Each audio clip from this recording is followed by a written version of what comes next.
Magandang araw sa ating lahat mga kaalyado. Advance happy weekend sa ating lahat.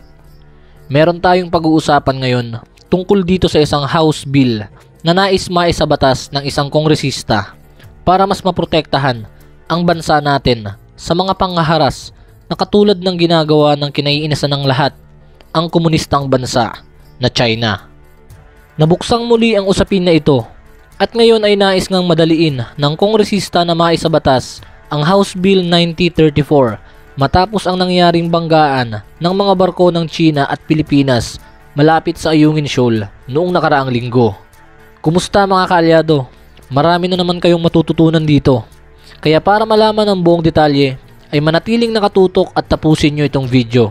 At paki-like and subscribe ng YouTube channel natin. And huwag nyong kalimutan na i-hit ang bell icon para laging magno-notify sa inyo kung may bago tayong upload. Maraming salamat po.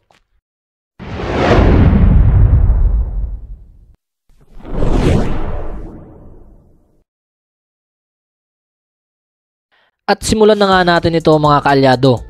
Noong Miyerkules nga ay nananawagan si Bicol Saro Party List Representative Brian Raymond Yamsuan sa lahat ng mga mambabatas na aprubahan na ng mabilisan ang pagdinig sa House Bill 9034 upang sa pamamagitan nito ay agaran ng ma-establish ang archipelagic sea lanes na siyang sagot para matapos na ang unauthorized passage ng mga foreign vessels sa loob ng territorial waters at airspace ng Pilipinas. So naging urgent nga mga kaalyado itong panawagan ni Representative Yamsuan dahil sa nangyaring collision sa West Philippine Sea na ayon sa kanya, ito ay banta sa regional peace and stability ng ating bansa and blatant violation ng international law. Habang patuloy ang pang-aabuso ng China sa freedom of navigation sa loob ng exclusive economic zone ng ating bansa, kailangan na nating kumilos kaagad para masiguro na ang mga aksyong ginagawa ng China ay hindi na umabot pa sa territorial waters or territorial sea ng ating bansa at humantong sa pagkakandak nito ng mga aktibidad na walang permiso ng ating gobyerno. Ayon kay Bicol Saro Party List Congressman Yamsuan, ang Archipelagic Sea Lanes Bill at Maritime Zones Act ay parehas na magpapalakas sa posisyon ng Pilipinas na obligahin ang ibang mga bansa, partikular na nga ang China, na mag-comply sa mga provisions ng international law. Kung hindi ako nagkakamali mga kaalyado, ay nauna nang maisabatas ang Maritime Zones Act.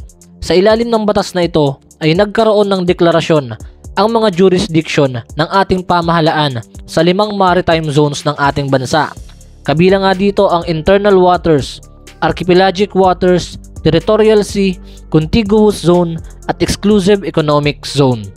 At ayon kay Representative Yamsuan, ang patuloy na non-designation nitong archipelagic sea lanes ay parang pagpapakawala ng ating pamahalaan sa ating mga karapatan sa ilalim ng United Nations Convention on the Law of the Sea. Ano ba talaga ang ibig sabihin nitong archipelagic sea lanes mga kaalyado? Itong sea lanes na ito mga kaalyado ang magsisilbing indicators sa karagatan ng Pilipinas kung saan ang mga foreign ships at mga aircraft ay dito lamang pinapayagang dumaan sa mga designated sea lanes na ito. Sa Law of the Sea kasi mga kaalyado, merong tinatawag na rights of innocent passage kung saan may karapatang dumaan ang mga foreign vessels sa territorial waters as long as hindi ito nagdudulot ng panganib sa seguridad ng bansang dinaraanan nila at sumusunod sila sa comprehending laws ng bansa na nagmamay-ari ng territorial waters na iyan. At yun ang iniiwasan sa House Bill 9034 na ito, or the proposed act establishing the archipelagic sea lanes in Philippine archipelagic waters. So with this archipelagic sea lanes mga kaalyado, ay mas may papatupad natin ng maayos ang mga rules and regulations ng ating bansa sa ating territorial sea, which is 12 nautical miles mula sa baseline ng ating bansa. Within 12 nautical miles mga kaalyado, yan ang tinatawag na territorial sea. Sa international law, yung 12 nautical miles territorial sea mga kaalyado, ang siya lamang itinalagang tunay na pagmamay-ari ng isang bansa. Pero extended yan mga kaalyado sa another 12 nautical miles, which is yung tinatawag na contiguous zone. Huwag kayong malilito mga kaalyado ha. Sa karagatan kasi merong mga tinatawag na boundaries. 12 nautical miles mula sa baseline ng isang bansa ang tinatawag na territorial sea at another 12 nautical miles naman ang tinatawag namang contiguous zone. And beyond that two boundaries ay ang tinatawag namang exclusive economic zone. Ang pagkakaiba lang ng tatlong yan mga kaalyado, sa territorial sea at contiguous zone ay meron tayong jurisdiction, kumbaga sakop yan ng soberenya ng Pilipinas. Samantalang ang exclusive economic zone naman mga kaalyado ay meron lamang tayong sovereign rights. Kumbaga tayo ang may karapatan sa lahat ng marine resources, sa lahat ng yaman na nasa loob ng 200 nautical miles exclusive economic zone. Pero hindi natin yan pag-aari talaga. May karapatan ng ibang bansa na mag-conduct ng freedom of navigation sa 200 nautical miles exclusive economic zone. Depende yan sa rules na meron ang ating bansa. At kagaya nga ng palagi kong sinasabi mga kaalyado, ay hindi nasakop sa freedom of navigation ang ginagawa ng China ng pangaangkin ng teritoryo, pag-i-install ng mga artificial island at pangaharas sa mga Philippine Coast Guard natin sa tuwing magkakandak ng resupply mission. At yan nga ang pine-prevent na mangyari ni Representative Yam Suwan na makarating pa yan sa territorial sea at contiguous zone ng ating bansa. Kumbaga kung hindi talaga kayang pigilan ng Pilipinas ang mga illegal na aktibidad na ginagawa ng China sa ating exclusive economic zone, ay sana man lang wag nang hayaan na makaabot pa ito sa ating territorial sea. Dagdag pa ni Representative Yam Suwan, mas lalong nagiging mapangahas ang China. Ngayon na nasa loob na sila ng exclusive economic zone ng Pilipinas, di natin alam kung bukas ay baka nasa loob na din sila ng territorial sea natin.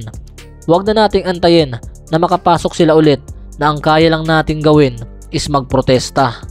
Sa ngayon mga kaalyado ay hindi pa malinaw kung hanggang saan ang sakop ng archipelagic sea lanes na ito. Kung hanggang territorial sea ba ito, contiguous zone o hanggang exclusive economic zone. Kaya naman noong nakaraang hearing or session habang dinidinig ang House Bill 9034 o Archipelagic Sea Lanes Act, ay nakiusap si Senator Francis Tolentino na siyang chairperson habang dinidinig ang House Bill 9034 na sana ay linawin kung hanggang saan ang sakop nitong archipelagic sea lanes. Pero ganun pa man mga kaalyado ay nasisiguro ko na kapag naaprubahan at naging batas ang House Bill 9034 na ito ay lahat tayong mga Pilipino ang makikinabang dito. Kaya't sana ay ma-finalize na ng mga author ng House Bill 9034 na ito kung hanggang saan ang sakop ng archipelagic sea lanes para nang sa ganun ay maaprubahan na ang House Bill na ito sa susunod na session ng pagdinig ng Kongreso sa November 6. Ano sa tingin nyo mga kaalyado? Ito na kaya ang batas na pipigil sa pang-aabusong ginagawa ng China sa ating bansa? Please leave a comment and opinion. Dahil hanggang dito na lang muna tayo. Maraming salamat sa suporta at panonood ninyo. Please like, share, and subscribe and hit the notification bell button para lagi kayong updated pag may future uploads tayo. Shoutout nga pala kay Sir Randy Palacio, kay Sir Alfred Gad, kay Sir Rex Saya ng Batangas, kay Sir Walter Marcaida, at kay Sir Aherio Manaban. Maraming salamat sa inyo mga kaalyado. Keep safe and God bless.